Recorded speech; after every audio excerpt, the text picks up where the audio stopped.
से 13 जनवरी के बीच में होगी। चुनाव में कांग्रेस उम्मीदवार सर्वमित्र कंबोज में आयोग से रिकाउंटिंग की मांग की है। रानिया सीट से इनेलो के अर्जुन चौटाला को जीत मिली थी और कंबोज दूसरे नंबर पर रहे थे, जिन्हें अर्जुन चौटाला से 4191 वोट कम मिले थे।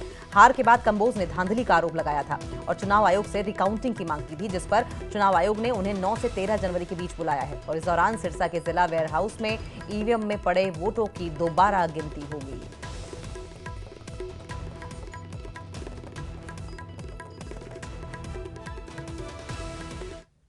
जिन 9 बूथों की हमने मांग की है, उन 9 बूथों की जो ईवीएम है, वीवीपैट है, उनका मिलान किया जाएगा, यानी सही तरीके से रिकाउंटिंग होगी। ये हम उम्मीद करते हैं ताकि जो हमारा डाउट है वो क्लियर हो सके।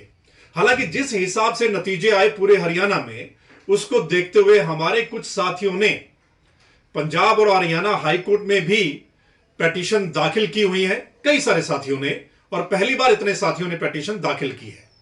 वहीं कुछ हमारे सीनियर साथी माननीय सुप्रीम कोर्ट में भी पहुंचे हैं इस मामले को लेकर।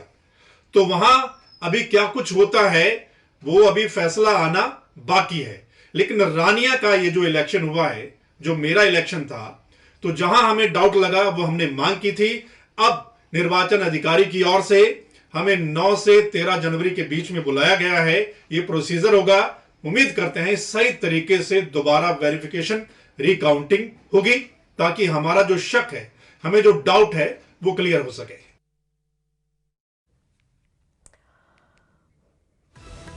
तो देखिए, ये बड़ी अपडेट आ रही है और अब सियासी घमासान इस पर मचा हुआ दिखाई दे रहा है। विधानसभा चुनाव में रानिया सीट के बूथों पर मतदान के बाद फिर से गिनती होगी। मतदान की वोटों की गिनती 9 से 13 जनवरी के बीच होगी।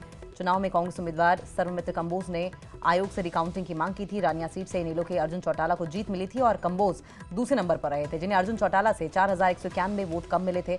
हार के बाद कंबोज ने धांधली का आरोप लगाया था और चुनाव आयोग से रिकाउंटिंग की मांग की थी, जिस पर चुनाव आयोग ने उन्हें 9 से 13 जनवरी के बीच बुलाया था।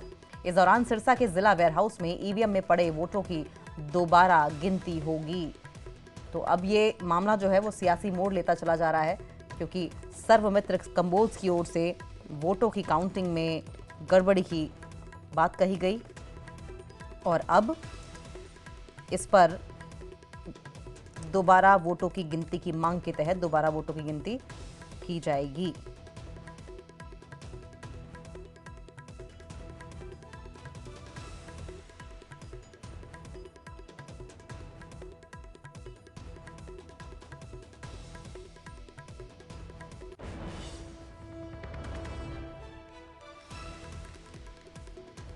और अन्य विधानसभा के 9 बूथों पर दोबारा मतगणना के निर्देश के बाद कांग्रेस नेता बीबी बत्रा ने चुनाव आयोग का धन्यवाद अदा किया है। बीबी बत्रा ने कहा कि इससे ईवीएम पर उठ रहे सवालों का भी जवाब मिल जाएगा।